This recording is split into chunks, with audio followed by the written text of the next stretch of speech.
Ladies and gentlemen, welcome back to another episode of In the Eyes of Truth. Back with us is Colonel Wilkerson. He needs no introduction, I believe, at this point. Everybody is familiar with the Colonel.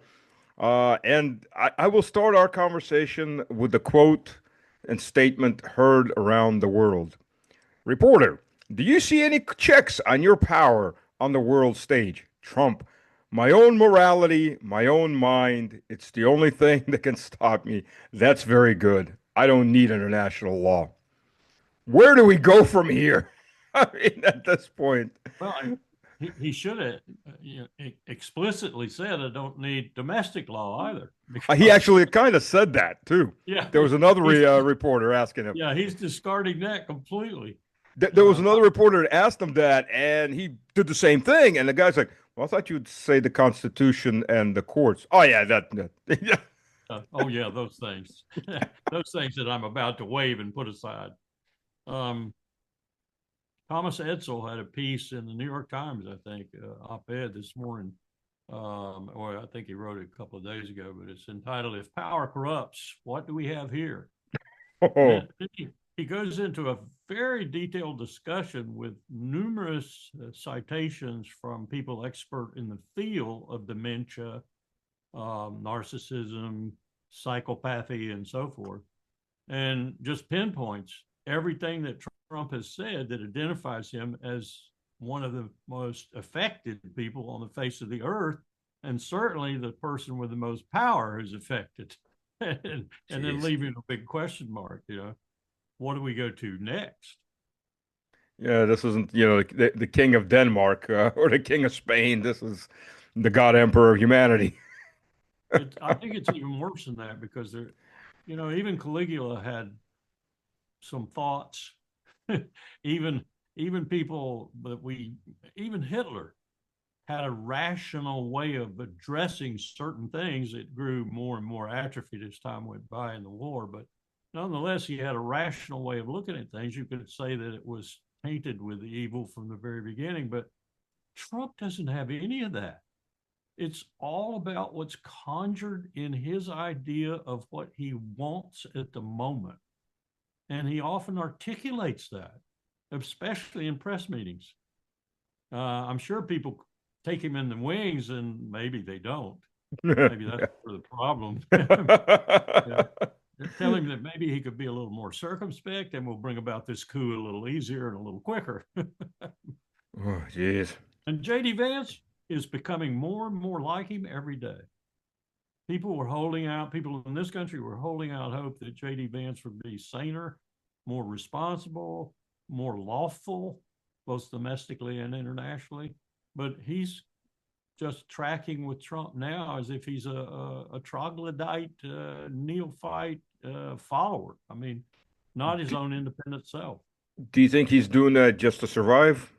Um, It could be, but the vice president, there's no survival for the vice president. He's elected by the same people. So, I mean, yeah, you can be put on the back burner and, put out to pasture. oh That's yeah. But at the same time, you've got to have something if you're going to be the next Republican candidate that you're offering that's different from the current dude. Asked H.W. Bush that. He really got tarred with the apparition of Ronald Reagan. But I don't see J.D. Vance being anything but a smarter version of Trump. And now, and MAGA, the MAGA movement is collapsing. It's Oh falling yeah. apart across the country over a number of different issues, but not least of which is Charlie Kirk's assassination and the association with Israel. And in fact, I think I'm finding that the association with Israel is fracturing all across the country. Doesn't matter whether you're MAGA or not. Oh yeah. A lot of people asking serious questions. Even Lindsey Graham got angry when Bibi said he didn't need our money anymore. Okay, then I'll cut it off right now. How about tomorrow morning? At which point, Lindsay got a call and said, "Do you still need our money, though?" Yeah. You know what happened to Scott Ritter? Uh, when the Uh, FBI raided him? yesterday, I guess. No, no. What happened? They moved into his small town bank, closed his account, told Oh, him he really? told him he was done with that bank. They've not quite as bad as Jacques Baud, but similar type activities. I expect that out of the European Union. I mean, they're absolute rule by decree out of Brussels these days. But kind of expect the U.S. to have a bit more due process than just close. I think there's a vendetta out for Scott, and it's Oh, in the there is. worst Absolutely. place you can have a vendetta is in the FBI. Boy, I Oh, find, yeah. yeah. What? I was thinking about a couple of things I was going to do that would have crossed their paths badly. And I did one of them with Peltier, Hmm. the longest serving political prisoner in American history, Oh, yeah. the Native American who was accused of killing FBI agents. And then I did another one with respect to Cuba, but it worked out fairly well. But I've had him at my door knocking on it and interviewing me. You don't want to get on their bad side exclusively because they don't have a good side when you do. That's scary to say. But well, wait a second. Was there due process? Was there a court order, or they just I come in don't and say know. close his account? That's it. You know how I found out about it? I was just on the judge's show right before you here at two Hmm. o'clock. I was on his show and he told me about it. Didn't have that many details yet. Jeez, Scott had just told him. that's messed up. I mean, I've known a lot of people who had dual citizenship. Some ran back to Russia after one girl I knew. She ran back after living in the U.S. for 30 years, and her crime, she was listed as a foreign agent, or the foreign agent rule. All she did was she organized, you know those Immortal Brigade marches? She Right. was one of the organizers in New York. She said, we thought maybe to register, but we look at it, we're not getting any money. We're not representing anybody. We're just a social movement. And she did it for a couple of years and said she had some friends who were in government. They called her up. It's like, the FBI is coming for you. Run. And Yeah. she left her apartment, everything. Just she still maintained her Russian citizenship, though she hadn't lived there for 30 years. And she just ran ahead of the crew. And I know a couple other people. I know a friend of mine. He's sitting in jail right now. He had dual citizenship. He sold. He was tried for wire fraud. I'm like, what did you do? It's like, he and they had four partners. They had a freight company in Salt Lake City, uh, trucks, hauling freight, and they sold the company. Three guys were Russian, two guys who were American, well, Russian dual citizenship, and all three guys they had all their money confiscated and they were put in jail for wire fraud. And he's like, just taking my money, my investment out, and that's it. Did you send it to Russia? Like, no, I didn't even get around to doing anything like that. And that's it. And that was I understand. I understand that's a very nebulous area, and they go in there often to mm, something up or to get people. yeah. Don't go after the billionaires who do wire fraud every day. Yeah, they'll lawyer up. That's one of the phenomena of our legal system these days is that if you're rich, you can do anything. If you're poor, watch out. Well, if you're really poor, nobody's going to go after you because they don't have anything to take from you. Well, that's true. You got to Unless get you're that sweet spot. unless you're saying something that they don't like. Yeah. Well, on that note, I should have been sleeping probably, but I spent like 4 hours at night sitting the day before watching all these videos on the ice. And my God, these people are just friggin' out of control. They are. And I got up this morning early and read the Insurrection Act, the actual text. And one of the things I was stunned by, I didn't realize this, I should have. Time date alone, I should have, but it actually was signed into law by Thomas Jefferson in Hmm. 1807. And I'm thinking to myself, I pulled out my copy of the Constitution and the Declaration of Independence all in the same little Cato Institute pamphlet. Flipped to the Declaration and reread it. And I said, the same guy who said this about oppressive governments and rising up against them signed the Insurrection Act as president. So it brought back to what Powell said to me, where you stand often depends on where you sit. Exactly. Exactly. You're I'm absolutely right. But it's a perfect instrument for him to use to not only reinforce ICE and everything it's doing, but also to make sure the active duty military and the federalized National Guard, which the act allows him to do, is on your side. Use them for the same purpose. Watching what they do, got this thought in my mind because I mean, if you're about, I don't want illegal aliens in Russia or in the U.S. or because they're legal. Come in legally, do it properly. But if you're going for numbers, going house to house or going to some high school to get the one janitor or some of that's waste of resources. You go to the big construction sites, you go to the meat packing plants, you go to places like that to get a large number. And what they're doing though is they're pissing the people off. Obviously, I mean, you got these. I, I think that's his purpose. He Exactly, that's what I'm thinking.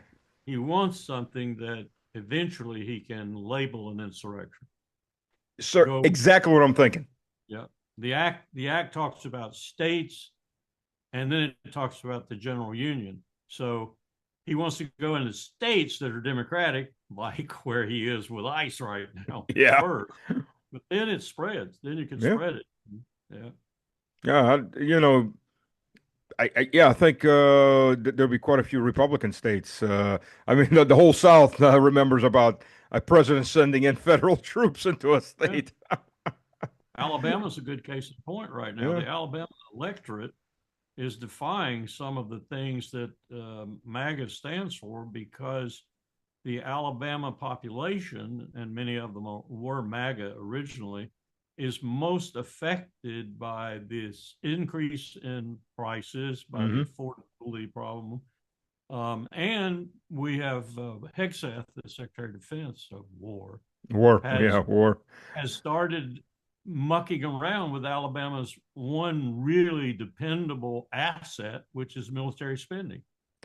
And so Alabamans of all people, and you've Hmm. probably seen Tuberville, Senator Tuberville. He's Hmm. been going down on the administration something fierce. Yeah. This. So you think he may declare martial law, at least in some states? We're coming on the midterms, and the predictions are 50-50 right now. But the trend is, and you've probably seen this, the House with people leaving, which Hmm. has been a record number of people leaving, and with the special elections, is already creeping very, very close to being equal. Yep. So, they're only two or three apart right now. So it's looking, if there's any projection that makes sense right now, it is that might be a switch in the House and it'll be close in the Senate. And if it gets any worse than that, I suspect he's going to be looking for ways to avoid the midterms. Yeah. Yeah. That could be it. I mean, you've had veterans. I was watching interviews with veterans, former Ranger, that, and by the way, and you look at these guys, they're serving a warrant, and you look at them. I mean, there's no professional training. They're not SWAT. They're obviously not military either. Or if they were military, they're desk jockeys somewhere because they obviously don't know infantry tactics, and they're bunched up at the door, all of them with their assault rifles like this, like five guys. Like you just put yourself in line of fire, shotgun blast in the face, anything heavier, Molotov cocktail, anything, mass casualty event instantly. They are a SWAT teams danger don't work like to that. themselves. Infantry doesn't work like that. Yeah, they are a danger to themselves. Oh, But I geez. think that's probably what Steve Miller and people like him want. They want an incident, not like this woman in Minnesota who apparently was just, you know, caught in the business of ICE being around and was Hmm. angry with them. I've seen two or three different versions of the video, but all of them tell me that there was no use to use deadly force. Yeah. So those kinds of things are okay for ICE, if you will, because they're stirring it up. But Hmm. if it could become some sort of opposition that looked like, say, some of these white supremacist groups that were at the University of Virginia a few years ago, Oh, they'd get their ass shot off or oh yeah. grenaded off or burned off or whatever, because these people are not amateurs. Yeah, They're yeah. they're extremists, but they're not amateur. Well, it's not just the white supremacists or the black supremacists who march around that were training. There's a bunch of these different groups. But yeah, you're right. Any of these groups would just, and you're looking at these guys, it's a joke. It's like they took mall security guards and said, "Here, have a federal ID. Now you can do whatever you want." Those kids that made fun of They you, give you beat a the great crap out of salary, them. great salary, perks, and everything else. The Army, and this is right along the same line because they're trying to recruit people. They're trying to solve their recruiting crisis, but they're also trying to recruit people who fit the mold, and especially down at the lower ranks. And the Army was forbidden by Congress to take any more than 4% category fours, mental category fours. That's They still take McNamara's those? 100,000, if you will. They took 11%, and Oh they wow. and they they met their recruiting goal. Well, they got around it by sending them to teach the test school. Once they had enlisted them, erroneously, according to Congress's mandate, more than 4%, in other words, they sent them to this teach the test school and taught the ASFAB, the Armed Forces Battery that you take to, and they graduated from the school, and so they were upped in their category, mental category. So it Mm. went down to 4%. But the IG smelled a rat, the Inspector General for the Army, smelled a rat, went in there and wrote a really nasty report about it. So now Hegseth is going to have to report to Congress what he's going to do about that. I suspect he'll just ignore it. He So won't. we're having round two of McNamara's morons. Yeah. God, you, Lord, you'd think Lord have mercy. after that experience in Vietnam, we wouldn't do that again, but Yeah. desperation breeds fools. No, I knew a few like that in the military. That I mean, I had a driver. Second time I was commanding a platoon, I had a driver. He was a former painter, like wall painter, not painting painter. And this guy was just brain dead. He almost ran a guy over standing in line in tanks waiting to get on the range. He just decides to drive. I'm screaming my head off at him. Um, he finally stops. He almost killed a guy. Get down there. I'm beating on the hatch. He gets out. I'm screaming at him, and he's just got this blank look on his face and just walks off. I'm new to the unit. I'm like, what the hell? And my gunner's like, sir, just let him go. He's brain dead. I go to my CO. It's like, listen, we got to get rid of this guy. This he almost kills him. Like, I can't. Battalion commander said, and the battalion commander actually, I caught him saying that your job is not to train troops. Your job is numbers, numbers, numbers. Like, Yeah. holy crap. I And had that was, one in my mechanized rifle company as I came back from right after I'd come back from Vietnam. And I spent 18 months of command. And in that 18 months of command, I probably put 284 soldiers out of the Army. wow. Detritus coming back from Vietnam. But I had this Uh-huh. one guy who was he was a halfway decent soldier in most respects, but he missed guard mount one time, and that was punishable by Article 15. And so I brought him in with his squad leader and his platoon sergeant, and I always gave him a chance to say what their excuse was. He says, "I have no excuse." I said, "Well, okay, I'm going to apportion justice to you then." And I said, "Go outside for a moment, though." He went outside. First sergeant came in then with the squad leader and the platoon sergeant. And I said, "What gives here? I mean, he can't read," they said. I said, "What?" He said, "He can't read his own name on the guard roster. He didn't know he was on guard, and we forgot to tell him." So I said, get him back here. Holy crap. So I reversed my decision and chewed my platoon sergeant and squad leader out a little bit. But then I thought to myself, well, why did we take these people in the first place? Frick. Couldn't even read his own name on a guard roster. That's horrible. Wow. Wow. Wow. I mean, just yeah, it's insane. So I don't know what you can't call them McNamara's morons because it's Hexa. So Hexa's I don't know, nothing rhymes with Hexa. Well, I'm sure that Hexa's halfwits? they're trying to pack the lower ranks with people who will be cooperative when the time comes. Yeah, yeah, absolutely. Well, ICE, I mean, just looking at these videos of ICE, it's exactly that people. You're looking at these. I mean, they're like mall cops. They're literally like former mall cops, just Yep. now with all kinds of power. It's yeah, it's scary if you think about it. Well, there's nothing scarier than a person like that with lots of power and virtual immunity. I mean, that's what this is doing. These people that are dying or being seriously injured by ICE, and no one has been prosecuted that I know of at all. Yeah. That's just reinforcing it. You can do anything you want to do. Yeah, you Don't know, I saw the full video of the shooting from the girl that that woman had just dropped off, her friend, and she's videotaping all of this.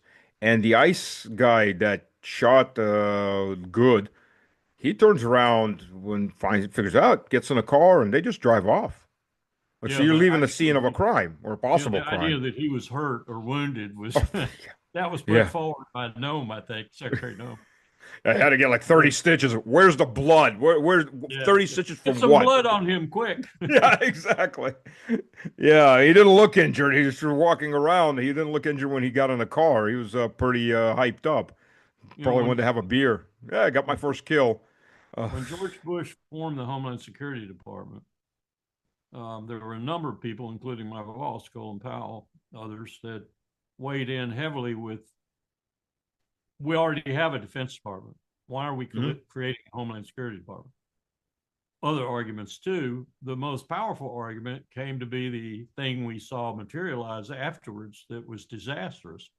And that was that we were taking all these disparate cultures, FBI, Secret Service. I mean, you plug all these people together with all these different cultures underneath a single secretary. And we said the secretary won't have any control over them.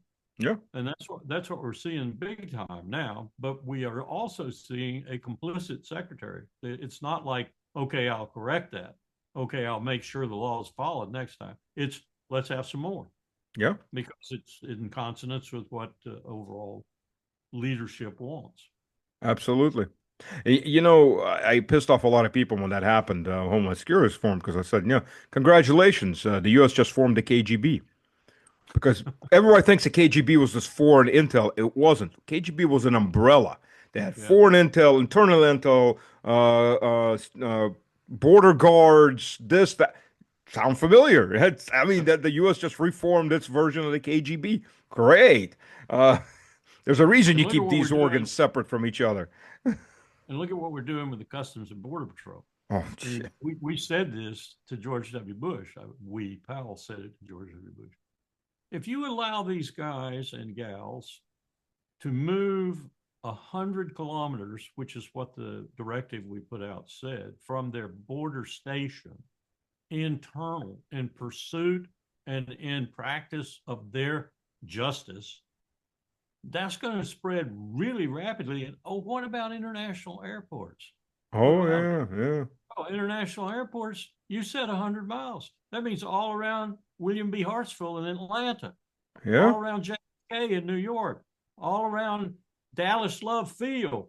These guys are going to have law enforcement authority, and you're giving them no need for probable cause, no need for reasonable suspicion, just their intuition. And boy, did we get it from the business community because they started at the border, southern border, interdicting businessmen coming back, confiscating their computers and other things. And guess what they found? No terrorism, but lots of child porn, lots of porn in general, and lots of gambling Uh, and well, drugs. well, So the they didn't drugs and the find child the terror. porn, they need to get busted for that. But Yeah, oh, geez, yeah. That's yeah, wow. it's all part and parcel, as the judge said in a previous interview. Um, it it's an erosion of our Constitution and particularly of the Bill of Rights. Yeah, yeah, yeah. It's well, what can we say? We've got what are they charging Maduro with now? Possession of automatic weapons as And his president wife of his own too. country. I understand they're getting his wife for having one too. Hey, How does that we work? don't have that power in that country to say that. Oh, that's all right. I have the power to do anything. My mind is the guide for power now. We're in a Well, Hobbesian world, and I'm Hobbes. if you look at on Wikipedia under Trump, it now has under his description incumbent president of Venezuela. Like, that's interesting. Well, he's soon to be the president of Greenland too. Uh, And would maybe it be Mexico. president or viceroy of Greenland? Yeah. The curious thing is that when we came into the chairmanship, Powell and I, as his assistant, we had something like 30, 31 installations in Greenland, as we did in other places around the United States, not just on continental United States territory. And we looked at all of the things that were associated with the Cold War, early warning and such. And we said, money being spent for no purpose now. We even took the squadrons down. We got criticized for that on 9/11 because we took a lot of the early warning squadrons down, the 5 minute strip Hmm. alert and all that stuff. And it made sense. The Cold War was over. It made sense. Well, if we had 31 bases there, 30 bases there, whatever before, what's wrong with just asking them if we can go back Well, instead of you're going to take the damn country? I think the end result is all the offshore oil that uh, untapped reserves. It's and definitely it's not the minerals because I mean a lot of that's like about a mile of ice. So you're not well, there, and ice moves. there But are some interesting things there. There's a cave up there in the north that's only been entered once by man, oh really? as far as we know. There may have been some Vikings who lived there or something at one time, but this cave is one of the largest caves on the face of the earth. And it is almost inaccessible by humans. It's only a very narrow window you can get in there, even if you can. You have to helicopter in, and the team that went in actually helicoptered in and got stuck because the Oof. helicopter couldn't get back. They almost died. But there are things in this cave that are extraordinary. One of them, I forget the exact title of it, but one of them is these hugely long things. They have a particular name, but they're like stalactites. And Hmm. what they do when you slice them up is tell you 7 or 8 thousand years of climate history. Huh. Some of them I'm told will even go back 100 to 150,000 years. And when you slice them up and use a computer to look at them and Hmm. study them, you can learn all kinds of things about the climate in the past. So that is one place that has never seen human feet until this one scientific team got in there. I think it was several countries, but we led it. And that's part of the mystique of Greenland to a certain extent because we really don't know what is there, especially within the Arctic Circle. And no one's really taken a hard look because it is really forbidding terrain. Well, as you know from Mr. Trump, there's a Russian and a Chinese fleet just waiting to grab Greenland at any moment Of now. course. Yeah. Yeah. Um, They're sitting just offshore. they're hidden because you saw the picture. It's all lightning and thunder and dark clouds, and that's what they're sitting. They're ready to take Greenland. This Oh, it's morning just, there was an op-ed in a particular magazine. I forget which one it was, but it was about how strategic Greenland is in terms of monitoring Russia in the Arctic. And I'm thinking to myself, okay, let's see. Russia has this much shoreline on the Arctic. Canada has this much. What's the problem with using Canada? They're a NATO member. Well, it's not as easy. I know something about after reading that article in the Smithsonian, I think it was, or National Geographic, um, how forbidding that terrain is. oh No yeah. humans there until these people came there. Um, how can Canada's terrain be any more forbidding than that? I know it's tough, but what has that got to do with monitoring Russian activity in the Arctic, especially since most of that activity is a little bit that way? True, true, but you don't want to have Russia as your as your neighbor. I mean, closer than Oh, 80 the Barents kilometers, Sea. obviously. Let's close down the Barents Sea. Build a wall, build a wall. Yeah. Yeah, that's This whole business of nations being antagonistic to one another, especially great powers or near great powers, is just part and parcel of this Hobbesian world that we're yeah. trying, for some reason, on purpose, trying to create. Yeah. I mean, we were discussing this before we started the show. if there is no international law, particular law of the sea, and the U.S. lives and dies by maritime trade. I mean, U.S. imports 40% of its food right now because so much of the soybean and corn is meant for export, not more than can be consumed. Where does it take that? The U.S. Navy is running now to protect every single American flagged freighter around the world. It doesn't have the Yeah, resources for that. it's not a very smart move. Not a very smart move. If you want to put submarines back into action in a big way and start some kind of colossal gamble across the face of the earth with the submarines, you could do it pretty quickly. I just finished rereading Admiral O'Kane's book about Tang in the Pacific during World War II, and it is truly amazing. I'd read it once before, but I didn't pay a lot of attention to the technology. It's truly amazing what we did to the Japanese with those submarines.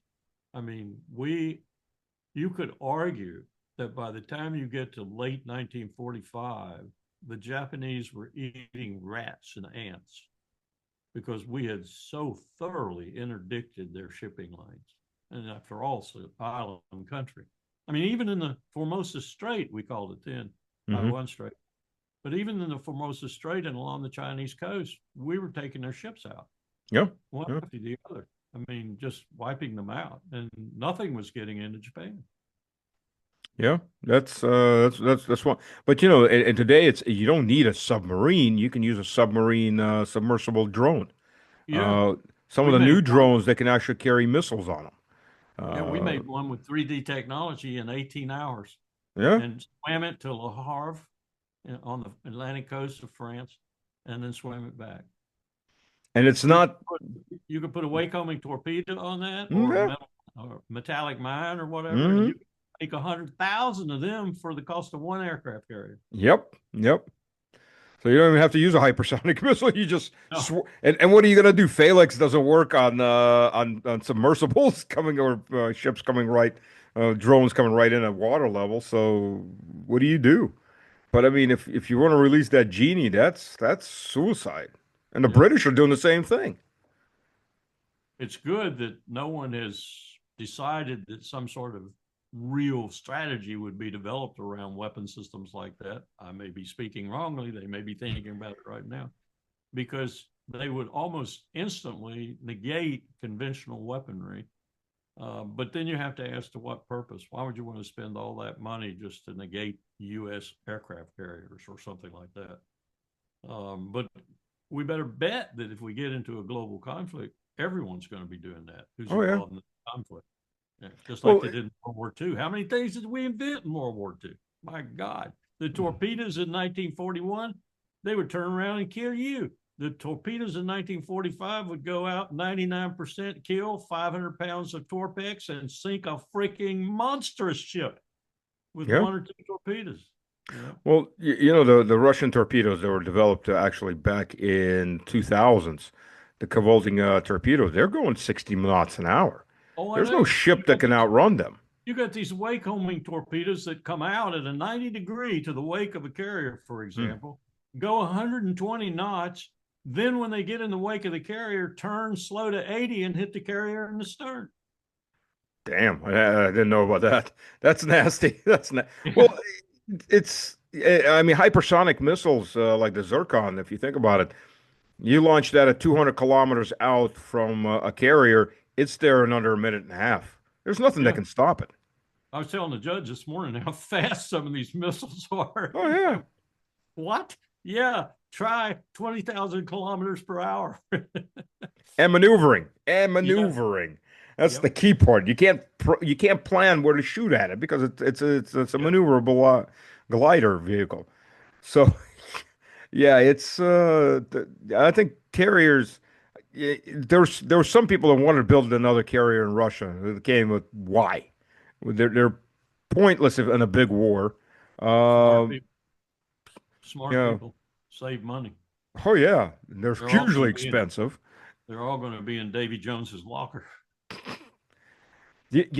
There was a committee meeting that I watched from like 1988, and this four-star admiral was being asked by a U.S. congressional committee, how long will our fleet last if World War III breaks out? He's like, 1 week, 2 weeks if we don't leave port. It was That, just like, damn. that in naval jargon, that was called a fleet in being. And this was 1988 technology. Look how much we moved forward. It's Well, look, insane. we had a fleet in being really in World War One when turpets wouldn't sail. You know, Hmm. you really had the Germans had built a pretty formidable fleet, but once they saw what was happening with the Allies, they wouldn't sail. Yeah. Why leave? You're only gonna get sunk. Yeah, that was our strategy really with regard to the South China Sea for a long time. We knew the Chinese would probably become a fleet in being after we devastated them out at the limits to the sea, but not anymore. Not anymore. They have too many ships. They could send 6,000 deep water fishing boats out. Yeah. 6,000. That's how Wow. many they have. They have so many boats, they're now causing the Arctic Council down in Antarctica, not the Arctic Council, the Antarctic Committee. It's got a long name, but they're causing them to worry because they're actually seeing, for the first time in monitoring history, they're seeing a reduction below the sustainable level of krill. If you know anything about krill, Oh yeah. they're the basis of life on the planet. Wow. Everything from whales eating them to shrimp and so forth. That's how devastating their fishing fleet is. Wow. Jeez. That's wow. That's I don't have any other words. Gee, That's a good lot of Lord. fishing. And they stay Oh, out for a whole year. They're so big, they're completely refrigerated. They fish with these deep water nets. They pull it all in, they put it in the boat, and they go home after a year of fishing. You can imagine how many fish are on that boat, or shrimp, or mollusks of some type, or whatever. wow. Well, sir, we are almost out of time. Which get you back on in a week or two if you have the time. There's so much happening with Trump. So much to discuss. Never a dull moment. No, no, not at all, not at all. Sir, thank you for Very joining. Everybody, thank you for participating and watching. If you have any comments, leave them in the comments. Make sure Colonel Wilkerson gets them. And the over under, are we still going to be here in 2 weeks? good question. Good question. It's it's a horrible question, but you cry or laugh. It's easier to laugh.